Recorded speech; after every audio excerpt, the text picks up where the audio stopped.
Well, I think it's a remarkable transformation of a very historic building, but yet keeping a lot of the dignity that one associates with a courthouse. It was frankly rather sad for us, for those of us who worked in this building, to pass by it so many years after we moved in 1998 to the new courthouse. I think the developer has done a remarkable job. Hats off to the city also for persisting in trying to find a purpose for this building. I started here in 1985, the end of 1985, as a U.S. magistrate judge. I, as the type of judge that would see accused individuals for the first time, give them their rights, issue search warrants and arrest warrants, kind of a foot soldier, if you will, in the federal judiciary, and also handled a number of civil cases too. I was on, I think, what is now the 4th floor, and I was in the northwest corner. It actually was a space that had been occupied by the U.S. Marshal, who at one time kept a few exotic birds. So occasionally, after I moved in, I would find a feather or two. But some of the memories of this building, there was the post office was here. There was a man who ran a little snack bar. Soon that space had to be gobbled up. But there were some very well-known trials that are now recorded for posterity in the new courthouse. So when you walk in the new courthouse, there are 6 displays. About 4 of them are about some of the significant cases that have been filed in the Middle District of Florida over the decades that it's been in existence, since the 1950s.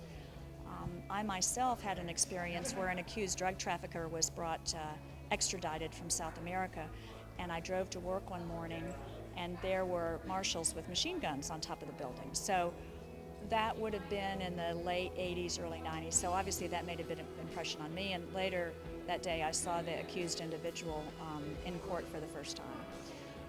It doesn't happen that often, yeah, fortunately. Again, it's just remarkable that the dignity of the building has been preserved in a way that's really fun. I can't wait to come to lunch here, and bravo all the way around. It's a win-win situation. I'm a circuit judge of the 13th Judicial Circuit. I've been a judge in that circuit for 20 years, currently assigned to the felony division, and I practiced in this courthouse as a lawyer from 1988 to 1994 after I left active duty in the Air Force. I'm just very happy to be here, and Judge Covington was here, who's on the federal bench, and Judge Figueroa and the other judges, and we all practiced here before we became judges. And I remember the abject fear just walking through the doors of this hallowed institution and leaving my cell phone. Oh, God forbid, don't bring your cell phone to the federal courthouse.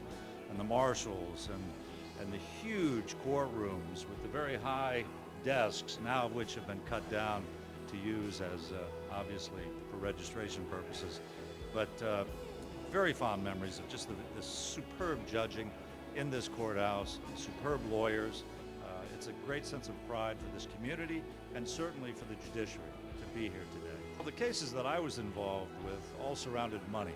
I remember a case involving Judge Kovacevic, and there must have been 40 lawyers involved in this major litigation, and we're all there, and Judge Kovacevic is directing the lawyers over here and the defense lawyers over here, and we're all moving around and shuffling papers, and she had complete control of that courtroom at all times, and has from the day she became a judge.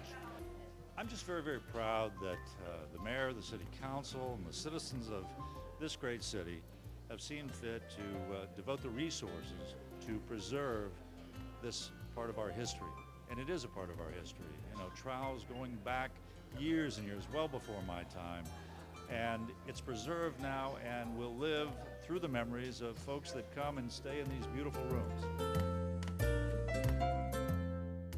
It is an incredible piece of work.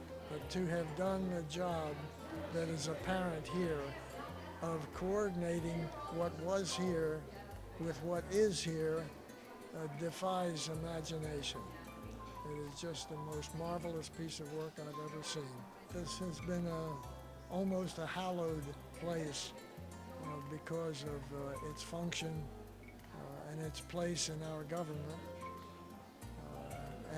Now it passes into a new phase as we do and many things do. And it'll be a place rather than where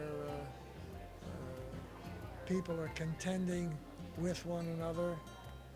The likelihood is that there'll be greater friendships fashioned here and people enjoying their visit to this place.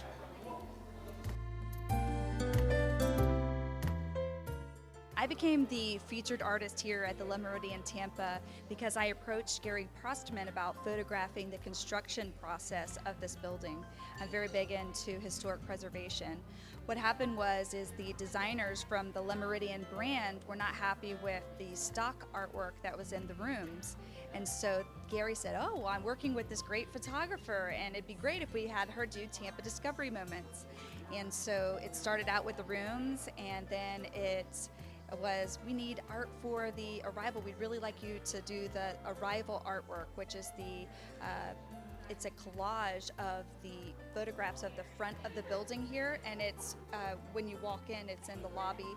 Then it was, oh, we need art for the meeting rooms, and then we need art for the lobby here as well. So I would say about 90% of the artwork here is mine. They are so art focused here at the Méridien. It's such a pleasure to work with them. And we did a training of all the art pieces and the significance to Tampa with each piece, to everyone from the housekeepers to the managers to the front desk staff. It's excellent.